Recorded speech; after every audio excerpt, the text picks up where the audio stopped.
Olá, oitavo ano, bom dia a todos. Nós vamos dar continuidade, né, ao nosso conteúdo hoje, agora iniciando o conteúdo que é referente ao segundo trimestre.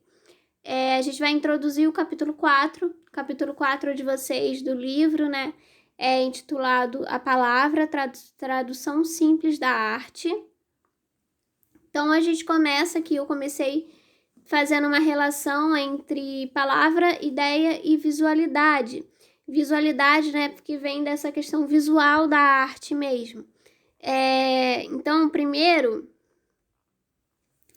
exemplo que eu trago é justamente o nosso mapa mental, que nós fizemos como atividade na semana passada.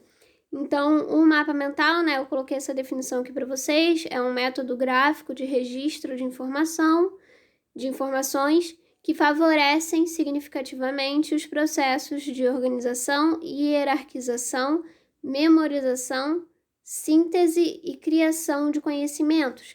Então, é uma forma de você organizar o seu conhecimento. Então, até chegaram a comentar comigo, né, a confecção do mapa acaba sendo muito ligada à arte, né? Porque ela tem essa questão visual, é transformar as coisas que você estudou, as coisas que você tem, as suas ideias, em um gráfico, em algo visual que tenha pode ter, né, certa ligação com a estética, com a beleza.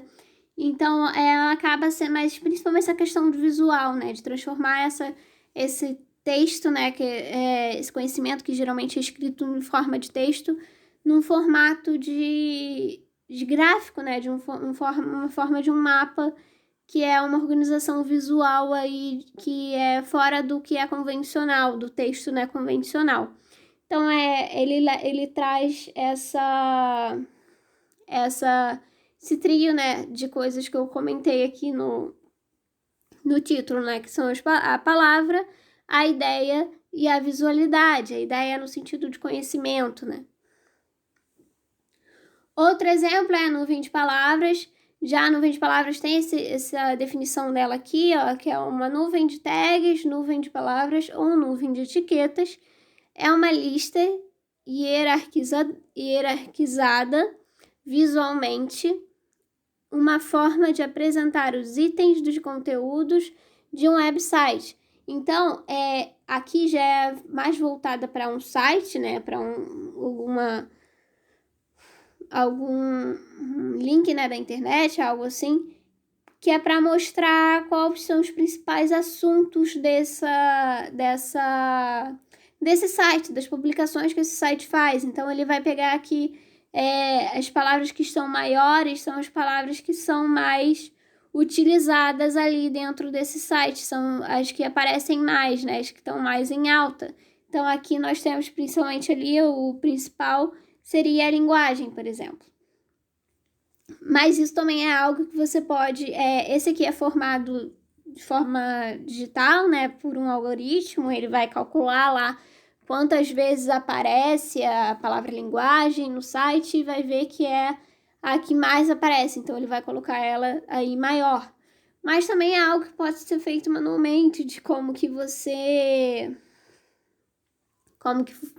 as palavras, né, estão relacionadas na sua cabeça. É uma forma de fazer, de colocar as palavras no papel de um jeito visual, assim, que você possa demonstrar qual é a sua principal ideia e aí fazer essas relações com as palavras e com outros assuntos que você relaciona essa palavra. De forma assim, quanto menor, menos importante, né, entre aspas, assim, menos relacionado está essa palavra. E aí você faz esse link, né, semelhante ao que é feito pelo algoritmo nos sites. Outro exemplo que traz, né, aparece no livro de vocês, esses outros dois não aparecem, mas esse aqui é o que aparece, é a teia de palavras. Eu não achei uma imagem melhorzinha, mas eu achei que seria bom botar, né, essa do livro de vocês, que é para já deixar como exercício também, para vocês fazerem. Eu coloquei aqui essa definição, que a teia de palavras seria, né, uma associação direta de palavras montada em estrutura de teia.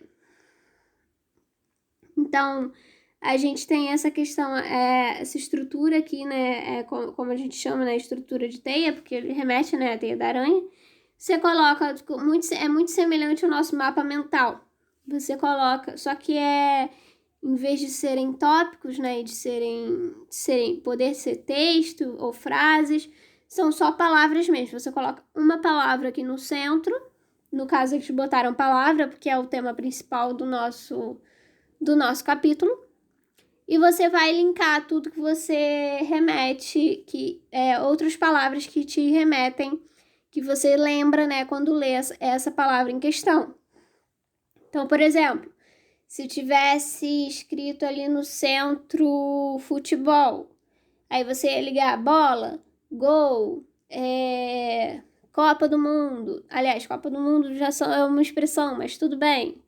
Então, você linka, assim, com palavras, de preferência uma palavra só, mas que possa ter alguma expressão ali se precisar. Mas de preferência, assim, que fossem... É como se fosse um resumo do mapa mental. É um resumo do resumo do resumo. Então, a gente tem essa teia de palavras aqui, que é outra organização visual de ideias, né? De conhecimento que a gente pode fazer que ajuda na hora de organizar nossas ideias, que ajuda na hora de estudar, que ajuda na hora quando você precisa no processo de criação, processos de criação de qualquer coisa, assim, de um livro, criação de publicidade, criação de desenho, de história, essas técnicas, né, do mapa mental, da teia de ideias. Tem um outro também que a gente chama de chuva de ideias, né, que é o brainstorming, que é a chuva de ideias, que também são muito utilizadas em todo o processo de criação, que você coloca, né, todas as suas ideias ali, você vai tentando organizar até chegar no que você tá querendo criar, né, a partir dali. Outro exemplo dessa relação entre palavra, ideia e arte, né, e visualidade, é um tipo de obra de arte que a gente chama de livro de artista. Eu coloquei aqui essa definição, ó. Livro de artistas. Obras de arte realizadas sob a forma de um livro, habitualmente publicados em pequenas edições, são por vezes produzidos como obras de arte únicas. Então, elas são... aqui a gente tem alguns exemplos, né? São livros feitos por artistas plásticos, principalmente, que eles criam esses livros ali que são um conjunto, né, de toda a sua obra de arte. Então, são sempre com muitos desenhos, com textos, às vezes, relacionados às obras, com essas técnicas que eu mencionei anteriormente, que são usadas no processo de criação. A gente tem aqui outros exemplos. Olha, esse daqui, que é mais usado no recorte, né? São recortes e pinturas feitas nas páginas do livro. Esse aqui que já aparece, né, de um formato um pouco diferente, que ele fechadinho, né? Ele parece, né, mesmo esse livro tradicional, mas quando você abre, você vê que ele, na verdade, tem essa dobradura por dentro, e aí você abre para poder ver a obra que o artista fez. Outro muito parecido é esse daqui também, né, que tem esses aqui até que não parecem ter palavras, é mais a arte plástica mesmo, né, de forma de se fazer um livro, feito com os desenhos, os recortes. Esse aqui já tem, mas pode ser, não dá para ler, não sei se está em que idioma está também, mas já remete já mais a uma história, talvez uma história em quadrinhos até, que tem, né, os textos e tem os desenhos, um livro ilustrado, provavelmente que são palavras, né, que se relacionam com os desenhos feitos. Esse aqui é um outro exemplo que não necessariamente tem o uso da palavra, mas tem nessa apropriação Ah, não, eu acho que até que tem aqui atrás, ó, atrás dessa outra página parece ter algo escrito. Mas, de qualquer forma, mesmo que não tenha, né, essa apropriação da estrutura de um livro, né? Que é onde que um livro é onde guarda-se as palavras. E aqui ele usa esses... não dá pra ver tão bem, porque a imagem estava pequena, mas são uns recortes, assim, umas pinturas em algumas páginas, algumas palavras em outras. Esse aqui é muito interessante porque eles são, na verdade, páginas como se fossem, né, as páginas dos livros. E aí, essa paisagem que tá... Não consigo aproximar mais que isso, mas essa paisagem que tá montada, na verdade, cada pedacinho dela, cada plano, tá em uma página diferente do livro. Então, ele é um buraco, né, no livro, em 3D, né? Vamos dizer assim, né, em 3 dimensões.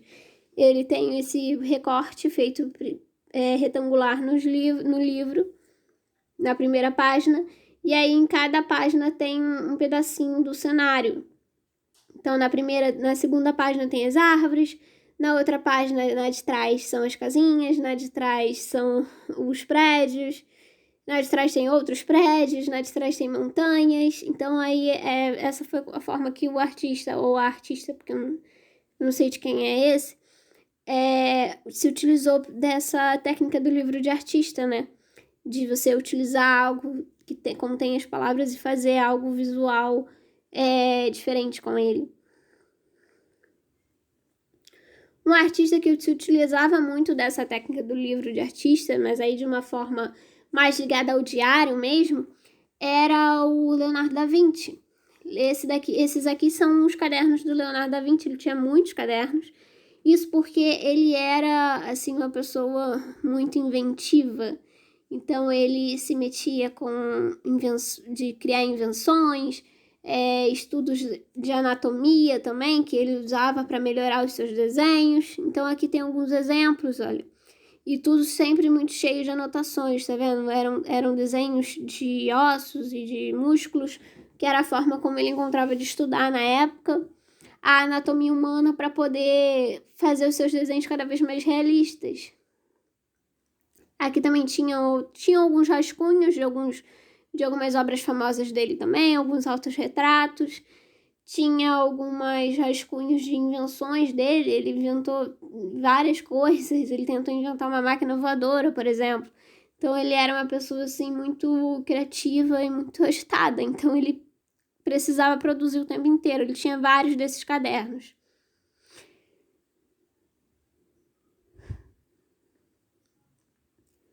Um outro exemplo que eu trago para vocês é o filme Escritores da Liberdade. Esse é um filme baseado em fatos reais, e é um filme que todo mundo que acaba estudando educação para ser professor, em algum momento assiste esse filme ou também passa esse filme para os alunos.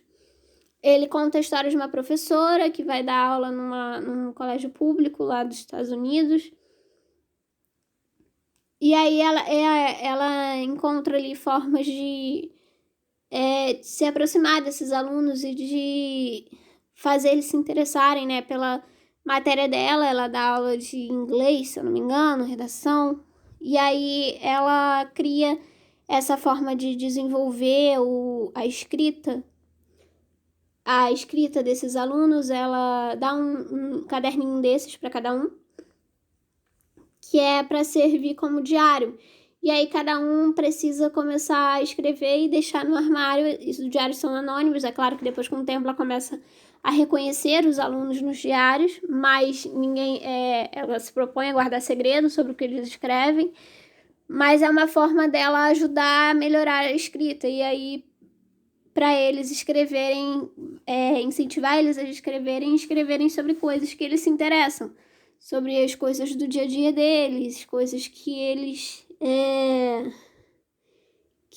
percebem, coisas que eles sentem. E aí, com o tempo, né, eles começam a escrever e a se interessar pela leitura, se interessar...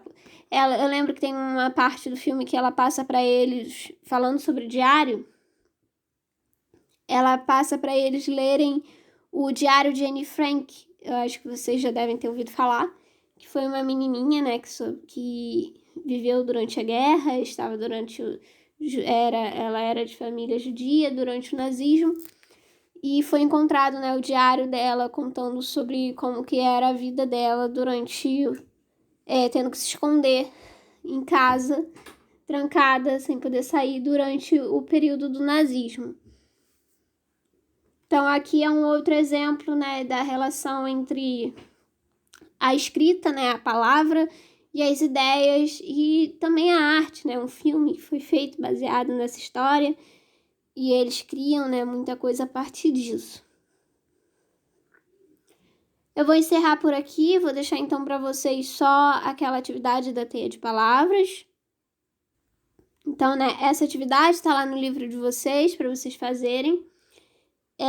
Na próxima aula, então, nós damos continuidade ao nosso conteúdo e as nossas atividades.